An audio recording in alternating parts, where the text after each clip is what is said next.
No money may be drawn from the Treasury except by appropriation of the Congress, and there should be a regular public accounting of the money. And Section 9 says no title of nobility may be established in the United States, and no official of the United States may accept any title or salary from any foreign state. And then Section 10 very quickly limits state authority.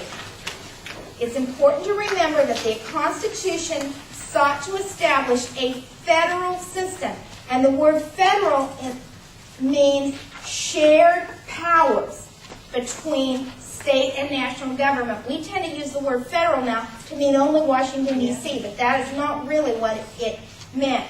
States cannot enter into treaties, alliances, or confederations. The states cannot grant the letters of marque and reprisal. States cannot issue their own money, their own coin, any other way of paying debts. The states cannot pass those bills of attainder. They cannot pass ex post facto laws. They cannot pass laws impairing the obligation of contracts.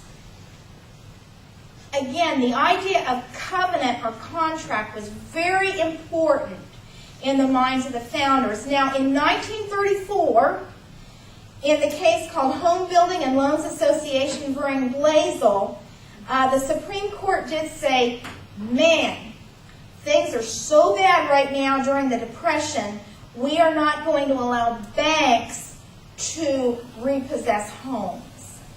That began to pretty well chip away at that particular limitation.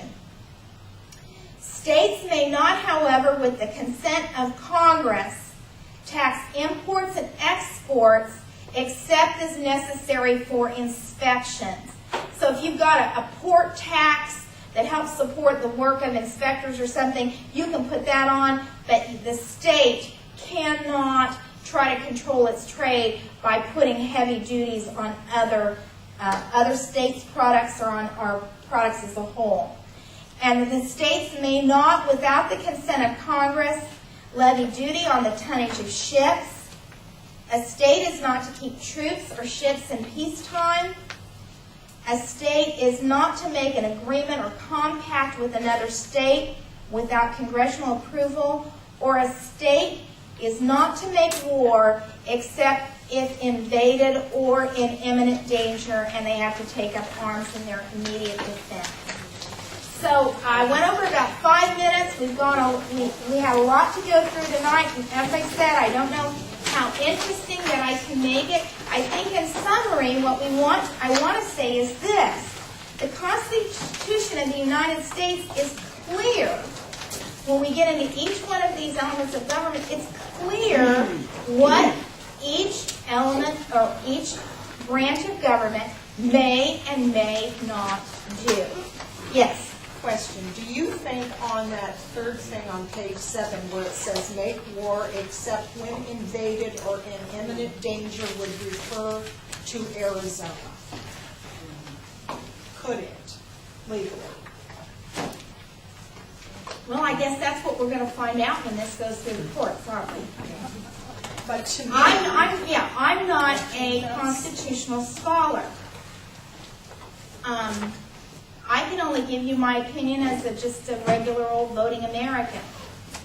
I think the majority of the people of Arizona have directed their legislature and their governor to take the necessary means to enforce federal laws that already are on the books in their protection. I personally agree with the actions that Arizona is taking. That's me as a voting American. But the courts are, this is part of the basis of the federal lawsuit against Arizona. So I guess at some point we're going to find out what the final decision of the lower courts, and then eventually they say the Supreme Court will probably determine its constitutionality. I guess we're going to find out then. But that's kind of how I feel about it. But I'll be right. All right, we'll see you next week. And next week we're going to run through the executive and the judiciary. We're going to run through, and then the week after that we're going to run through the other articles that have to do with things like how this was going to be ratified, how it's going to be changed real fast. Then we're going to look at the amendments, and then you will all be constitutional scholars.